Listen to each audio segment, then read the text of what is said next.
Yes, I have some prepared remarks, if I can go through that first. Yeah, that's of course. So first, I want to thank everyone for coming out on this cold day.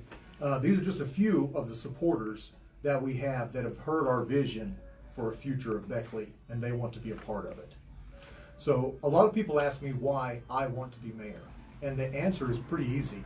I want my children to stay home. I want our residents, old and young, black and white, men and women, to call our community home. Over the last 10 years, 2,000 of our residents looked at Beckley and decided to leave. They looked at our economy and they found few job opportunities. They looked at our neighborhoods and they saw houses falling down and sidewalks crumbling.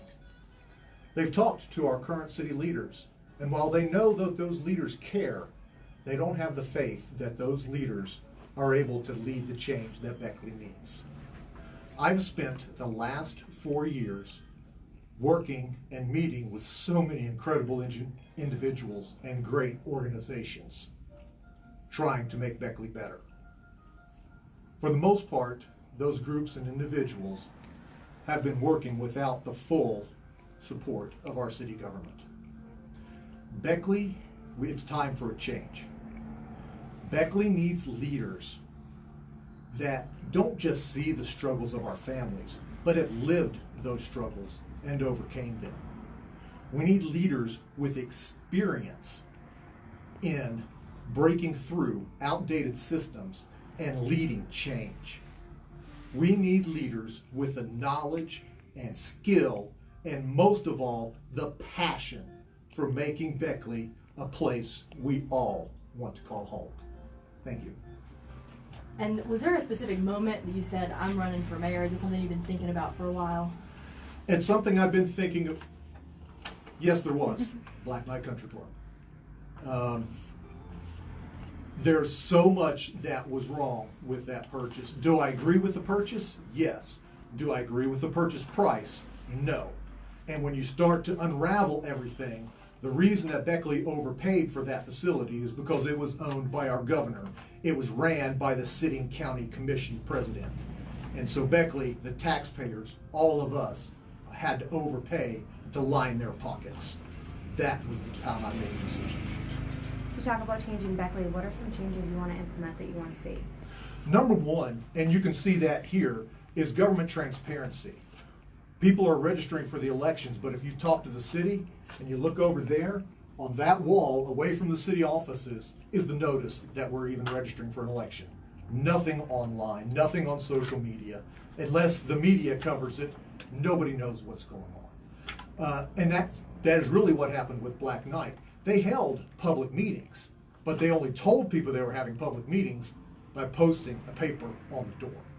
So one of the major changes is I want government transparency, a city government that reaches out and talks to all of the residents where they're at, whether that's social media, online, however possible, so that people know it can be a part of the process. I know it's been a challenge for businesses, especially in the uptown area, to survive. And you talk about how you want people to stay here. In terms of like the business side, what incentives do you see for people to stay here, or what incentives do you like to create? Well, there's several things. I mean, it's obvious that there's a lack of opportunity and there's a lack of support for our entrepreneurs. So I want to use city government resources to support entrepreneurs as they develop. We also have areas of the city beyond our downtown that need developed. If you go out South Fayette Street over by Stratton Elementary, you'll find that there's no businesses. You know, those places, except for a Dollar General, have got to go all the way across town just to do basic shopping. You know, that's an area that we should be focusing on economic development. And that's what I want to do. I want to create economic development zones throughout the city. South Fayette Street, City Avenue, Central Avenue, downtown. And these places, when businesses open there, we'll offer them incentives in order to locate there and run their businesses. Obviously, with an elected position, you want people to get behind you. You want people to stand behind you, stand with you. What are some things that people can believe in when they think of you running for mayor? Most thing they can believe in is that they can trust me. I can't be bought. you know, and if you look around at a lot of our politicians and a lot of our candidates, they are being bought and sold by individuals that don't live in Beckley, by organizations that aren't here in Beckley. And that's one of Beckley's problems when you look around, whether it's our economy or the housing, is that Beckley's under the influence of outside people. So, you know, one of the tenets of my campaign is a Beckley for Beckley and not to enrich the pockets of other people. Okay. Anything else you want to say?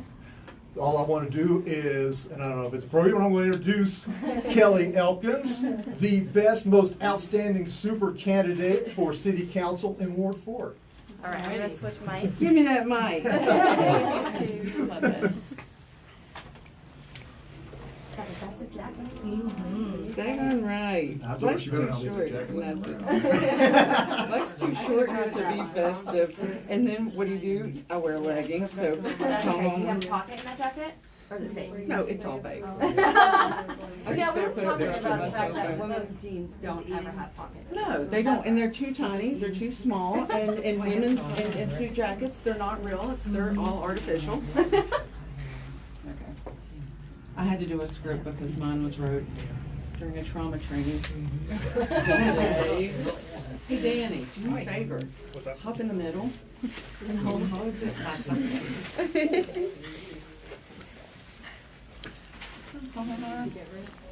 All right. All right. You ready, Paris? Yes. All right. I'm going to have you also start by just saying and spelling your name. Sure. My name is Kelly Elkins, Kellyelkins, and I'm a candidate running for Ward 4 for the City of Beckley. And I too want to thank everybody for joining us today. I want to thank Danielle and my friends and my family here on this very exciting occasion. My background history is in advocacy, and I love advocating for individuals with disabilities. And I want the opportunity to advocate for the citizens of Beckley. You know, I want to advocate for the business owners. I want to advocate for our vulnerable population. I want to advocate for our arts community. And I want to advocate for my daughter Haley, who I want her to know that she has a future here in Beckley. And most importantly, I want to advocate for a more accessible city.